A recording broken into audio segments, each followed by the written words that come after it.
피는 가장 큰 이유가 무엇입니까? 어떤 것들이 신앙생활을 하는데 어려움을 줍니까?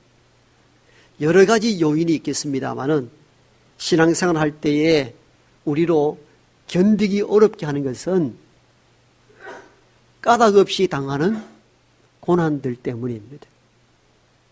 특히 신앙생활 잘 해나가는데 고난이 다가오면은 견디기가 어렵습니다. 왜? 해석이 되지 않기 때문입니다. 내가 신앙생활 잘 하지 못하여 고난을 당하면은 받아들일 수 있습니다. 내가 요즘 예배 참석 잘 못하였고 말씀대로 살지 못하여 하나님께서 징계의 매를 드셨구나. 이렇게 내가 신앙의 길을 걷지 않았을 때 오는 고난은 나를 깨우치고 책망하고 회개하여 돌이키도록 하지만도 신앙생활 잘 할 때에 오는 고난들은 사실 견디기가 어렵습니다. 그래서 우리가 믿음 생활할 때에 오는 고난과 고통들을 받아들이기 어려운 이유들이 바로 여기에 있죠. 오늘 우리가 읽은 본문은 욥에 대한 이야기입니다. 누구나 한두 번 다 들었던 말씀입니다. 욥은 하나님의 칭찬받을 만한 신앙의 삶을 살아온 인물인데 하나님께서 욥을 대하여 이야기하기를 그는 온전하였으며 정직하고 악에서 떠난 사람이며 여호와를 경외할 줄 아는 사람이었다. 이렇게 소개를 합니다. 오늘 본문 이전에는 욥은 자녀들이 생일이 있을 때마다 자녀들끼리도 얼마나 화목하였는지 생일 때마다 온 형제를 다 불러서 잔치를 벌입니다. 즐겁게 행사를 다 치르고 나면은 마음이 느슨해질까 싶어서 욥은 자녀들 생일 잔치가 끝나면은 그 자녀 수대로 성결의 제사를 꼭 드렸습니다. 나태하지 않도록 하기 위하여. 이렇게 철저하게 믿음 가운데 살았던 욥에게 우리가 알다시피 큰 시험과 환난이 닥치잖아요. 어느 하루는 모든 재산이 바람과 함께 다 사라져 버립니다. 어떤 한날은 10명의 자녀들을 다 잃게 됩니다. 인간으로서는 견디기 어려운 삶의 풍파가 닥쳐옵니다. 처음에는 입술로 범죄치 않았으나 고난이 가면 갈수록 극대화되자 자기의 생리를 저주하기에 이릅니다. 받아들일 수가 없다는 것입니다. 내게 일어난 이 엄청난 고난들을 이해하거나 수용할 수 없다는 것입니다. 그렇지요? 잘 믿다가 오는 고난과 고통들은 견디기가 어렵습니다. 왜? 이해가 되지 않기 때문입니다. 내가 잘못된 길을 가다가 고난을 당하면은 징계의 매로 받아들일 수 있으나 잘 믿는데 오는 고난들은 극복하기가 어려워요. 왜? 해석이 되지 않기 때문이에요. 이렇게 잘 믿는데 왜 내게 고난이 오느냐는 것입니다. 이거 사람을 힘들게 하는 것이거든요. 여러분 잘 아는 소설가 박완서 선생님이 쓴 2004년도에 출간이 되었는데요. 한 말씀만 하소서.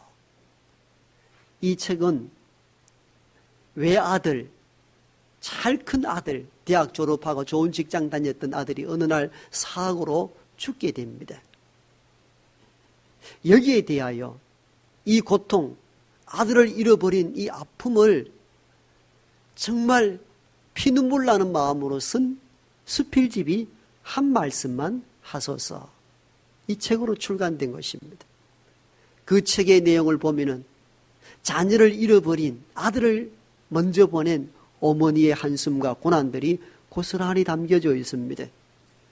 박완서 선생님도 하나님을 믿는 신앙인인데 하나님 앞에 호소합니다. 한 말씀만 좀 해달라는 것입니다. 이해할 수 없다는 겁니다. 나 그렇게 악하게 살지 않았고 믿음 가운데 살았는데 내게 유일한 희망인 아들을 어찌 데려갈 수 있느냐는 것입니다. 그래서 하나님 한 말씀만 해달라는 겁니다. 왜 데려갔는지 한 말씀만 해주시면 내가 이해하겠다는 겁니다. 그 제목 속에 한 인생의 고난이 고스란히 담겨져 있습니다. 한 말씀만 해달라는 이 타이틀 속에는 무엇이 숨겨져 있습니까? 아들의 죽음을 이해할 수 없다는 겁니다. 받아들일 수 없다는 겁니다. 그러니까 하나님께서 내가 이해되도록 딱 한 말씀만 해달라는 것입니다. 어쩌면 우리 모두 고난당하는 사람들을 대변하는 질문이기도 하죠. 우리가 그럴 때 있잖아요. 하나님 내게 어찌 이럴 수 있습니까? 내게 좀 설명해 달라는 것. 나 나름대로 열심히 살았고 가난과 어려움 속에 믿음 부여잡고 온 나에게 어떻게 이럴 수 있느냐는 것이죠. 이게 우리를 힘들게 합니다. 아무리 생각해도 이해될 수 없는 고난들이 있잖아요. 이게 참 우리를 너무너무 힘들게 하고 견디기 어렵게 만듭니다. 그런데 이것보다 더 어려운 충격적인 일이 있습니다. 인간이 당하는 고난을 하나님이 허락을 한다는 것입니다. 이해가 됩니까? 아들을 잃었다. 잘 나가던 직장을 잃어버렸다. 가산이 다 탕진되었다. 이 악한 마귀의 시험들 속에 내 모든 것을 빼앗겨버렸는데 이 환난과 고통 속에 내가 살아가는데 알고 보니까 이것을 하나님이 허락한 시험이라는 것입니다. 오늘 본문으로 다시 돌아갑니다. 하나님께서 사탄 앞에 이렇게 욥을 자랑합니다. 욥아 니 이 땅에 두루다녀 보았느냐? 사람들 주위하에 보았느냐? 잘 보고 왔습니다. 혹시 이 땅에서 욥을 보았느냐? 욥은 온전하며 정직하고 악에서 떠난 자이며 여호와를 경외하는 참 믿음의 사람이다. 하나님이 사탄의 욥을 극대 자랑합니다. 그랬더니 사탄은 아이고 세상에 그런 사람이 있습니까? 얼마나 귀하면 하나님이 직접 자랑까지 하십니까? 그러면 좋은데 사탄의 비비 꼽니다. 이게 사탄의 특성이 있죠. 항상 순종치 않습니다. 아이고 하나님 웃기지 마십시오. 하나님이 욥에게 넘치도록 복을 주시니까 하나님 경배하고 온전하게 살죠. 그에게 있는 모든 것을 다 빼앗아가 보십시오. 하나님을 욕하고 떠날 것입니다. 그렇게 도발합니다. 사실은 사탄의 이 도발은 인간의 내면 속에 있는 우리의 질문이기도 합니다. 여러분 우리가 어떻습니까? 일이 잘 풀린다. 원하는 대로 일이 이루어진다 하면은 하나님 감사합니다. 하나님 찬양합니다 합니다. 그런데 일이 꼬이고 잘 믿는데도 어려움과 환난이 오면 어떻게 합니까? 하나님 어떻게 내게 이럴 수 있습니까? 그러잖아요. 이게 사탄의 질문이 곧 우리 안에 있는 내면의 질문인 거예요. 실제 그렇다는 거예요. 어찌 보면 이 사탄의 이 질문은 꼭 우리가 하고 싶은 질문이에요. 어떤 사람이 참 믿음 생활 잘합니다. 우리가 칭찬하고 이러면 속으로 여러분 그러겠죠. 아이고 목사님 그 사람 복을 받으니 그렇죠. 그 집사님에게 다 뺏어 가보세요. 그 집사님도 성격 대단합니다. 이런 마음 같잖아요. 이게 우리 마음이에요. 이게 사탄이 하나님께 하는 질문이었어요.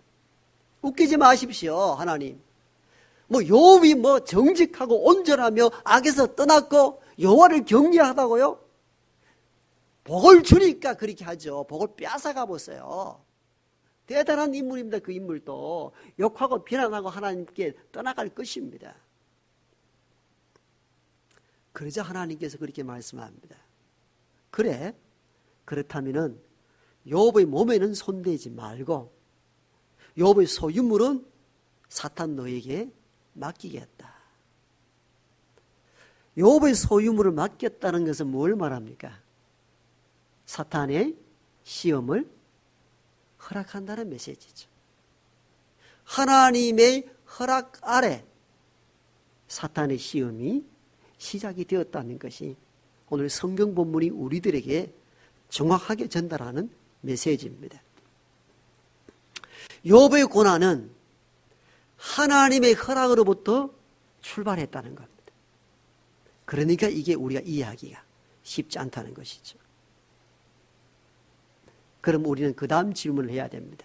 그러면 하나님은 사랑하는 자기 백성에게 왜 고난을 허용하느냐는 것입니다. 여러분, 이게 진짜 어려운 질문이거든요. 자, 하나님의 허락 없이는 하나님의 백성을 시험치 못하는데 하나님이 용인했다, 허용했다는 거예요, 시험을.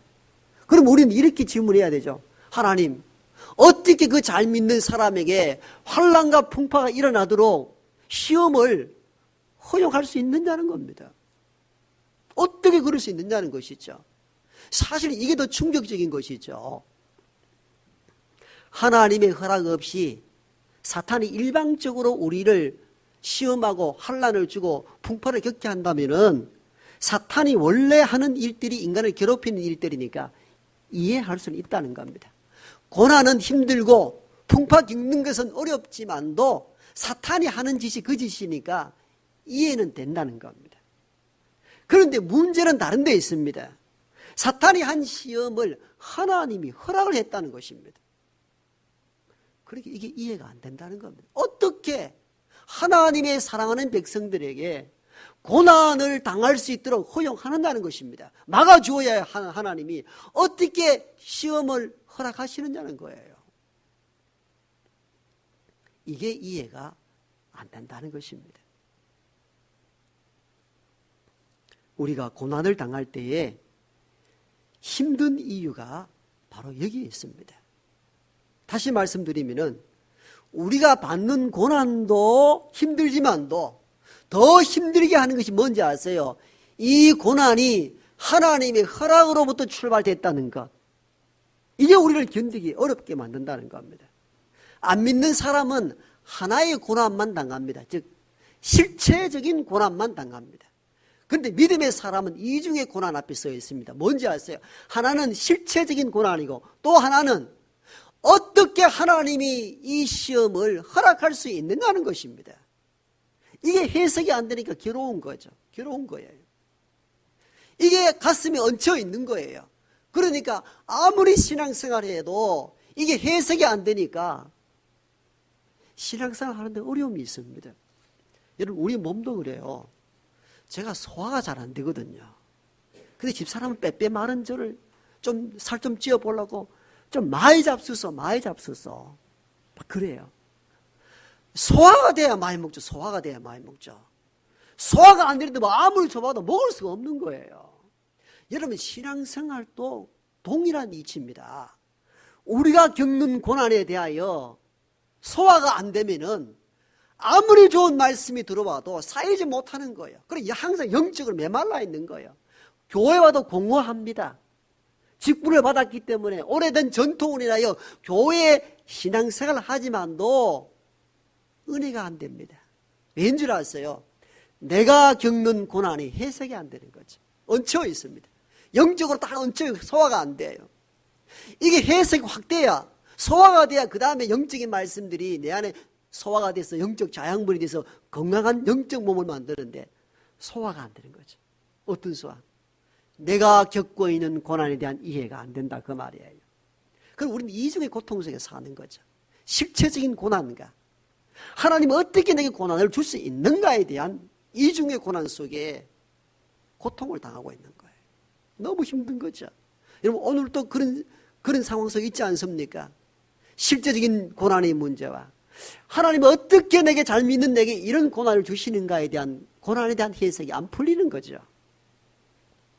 그래서 어떤 신학자는 여기에 대하여 정확하게 이렇게 표현을 합니다.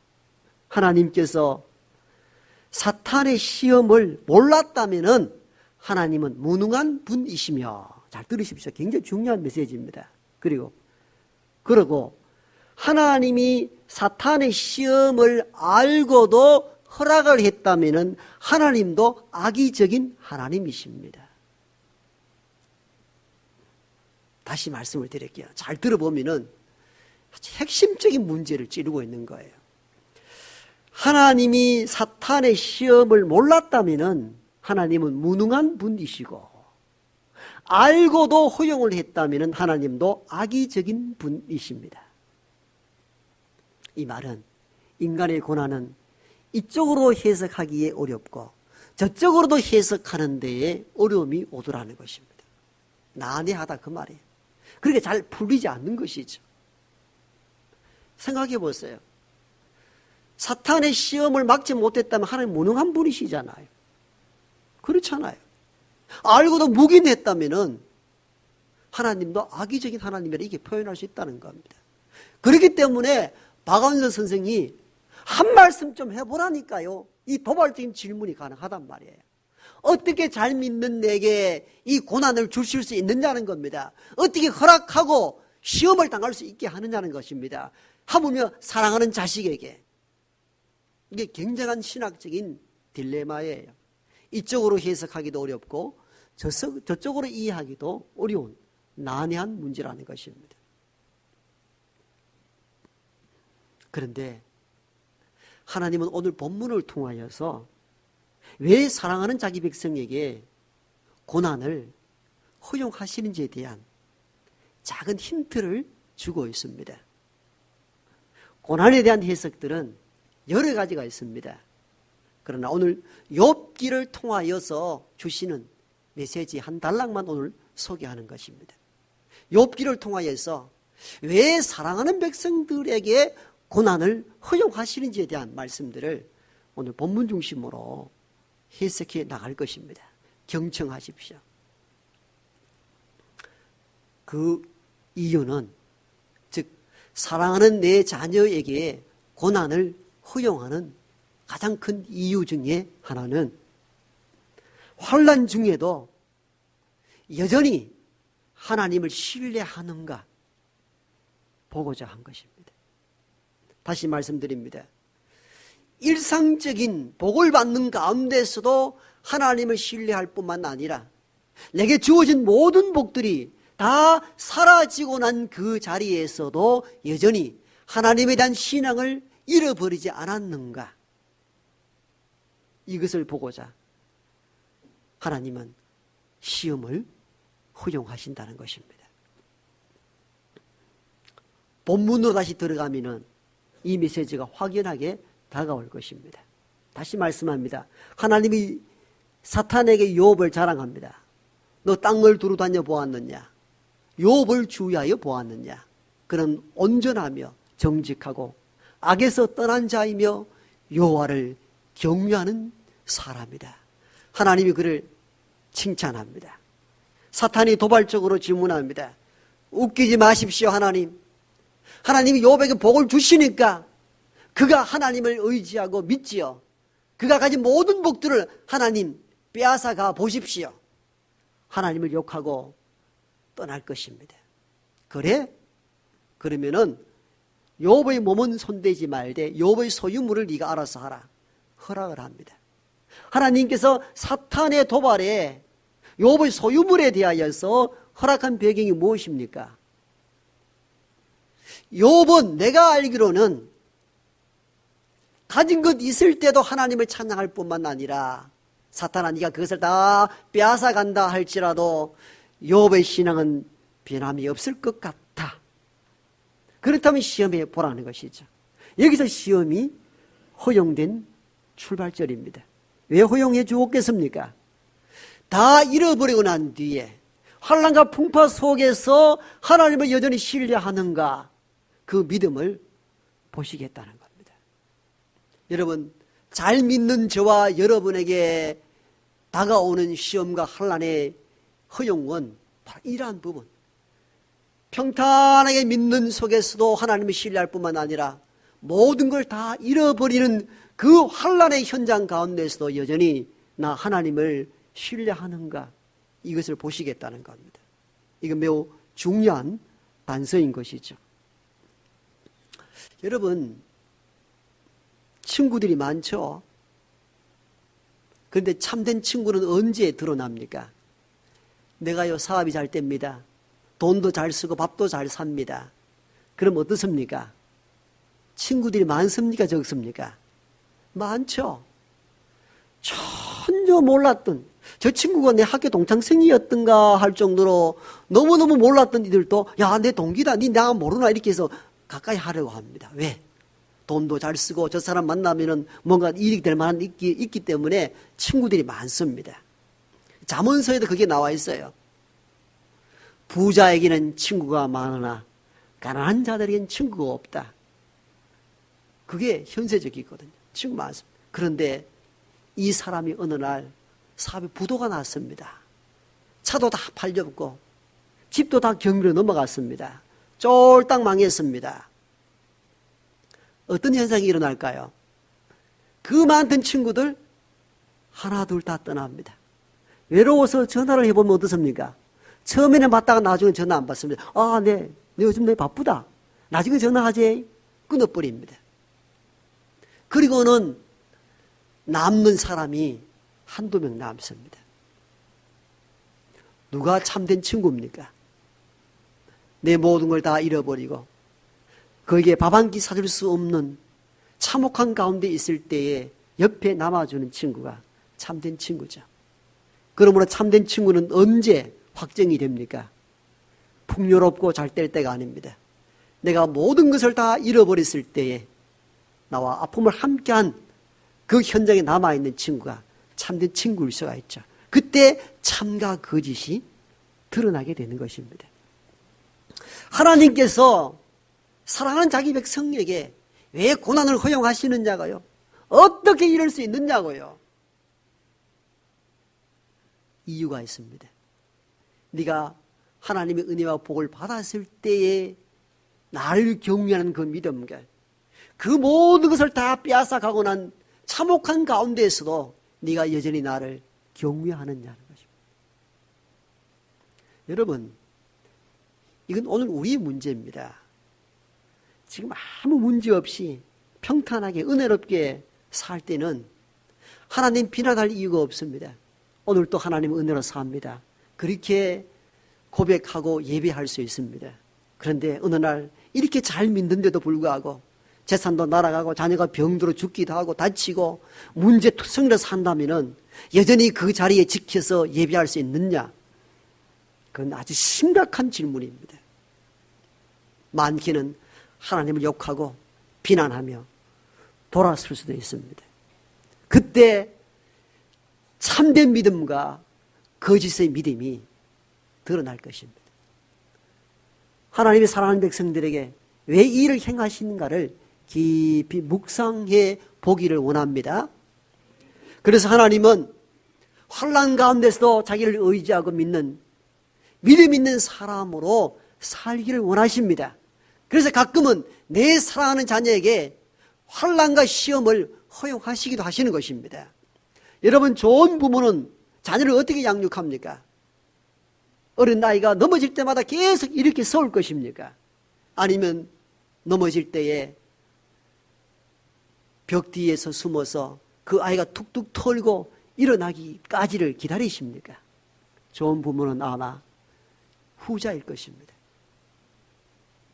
넘어져서 있을 때 덜렁 가서 이렇게 쏘는 것이 아니라 벽 뒤에 숨어서 그 아이가 어떻게 스스로 일어나는가를 지켜볼 것입니다.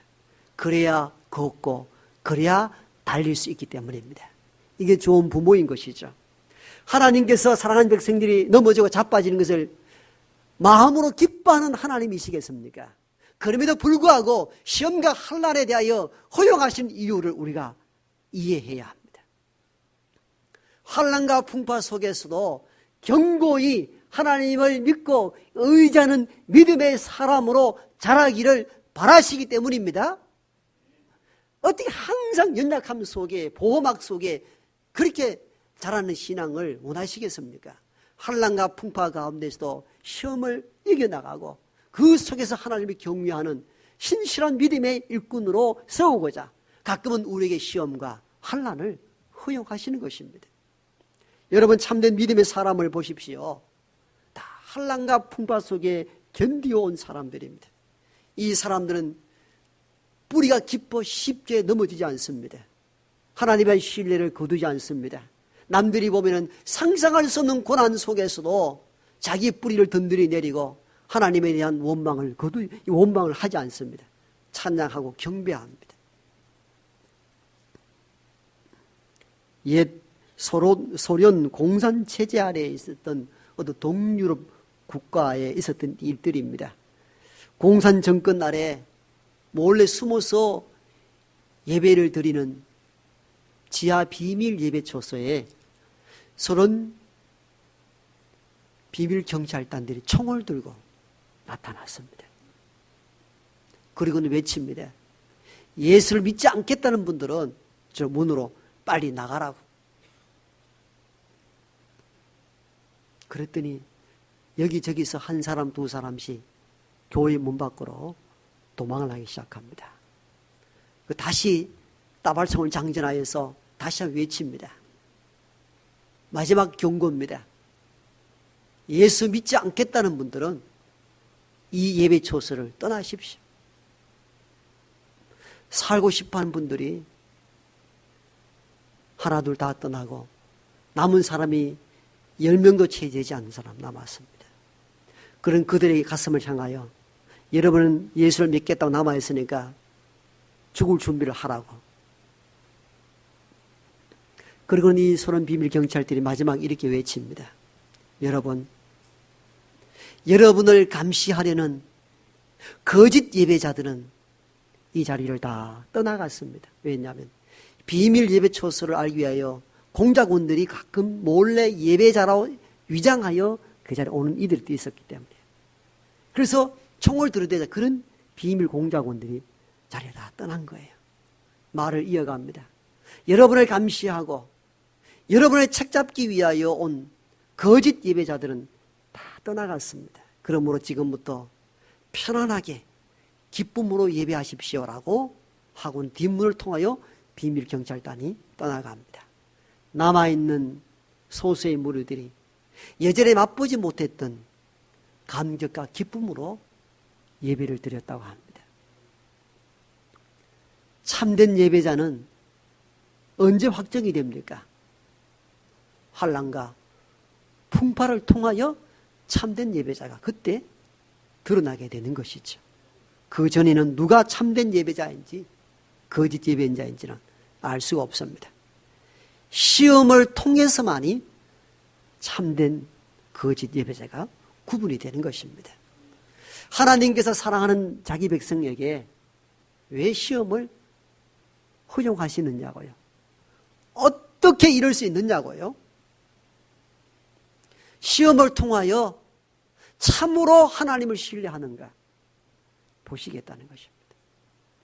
우리가 살아가면서 원하지 않는 시험과 환난의 바람이 불어올 때에 욥의 이 시험을 기억할 수 있기를 바랍니다. 아, 이때가 나를 시험해 보시는구나. 내게 주어진 넉넉한 은혜로 살 때와 내게 모든 걸 빼앗아가 버리고 난 이후에도 여전히 나는 하나님을 신뢰할 수 있는가, 이 시험 앞에 내가 서 있구나를 그때 생각하셔야 됩니다. 그리하여 마지막 욥처럼 입술로 범죄치 아니하고 환난과 풍파의 현장 속에서도 여전히 하나님을 신뢰하고 믿는 복된 믿음의 사람으로 사는 저와 여러분 되기를 소망합니다.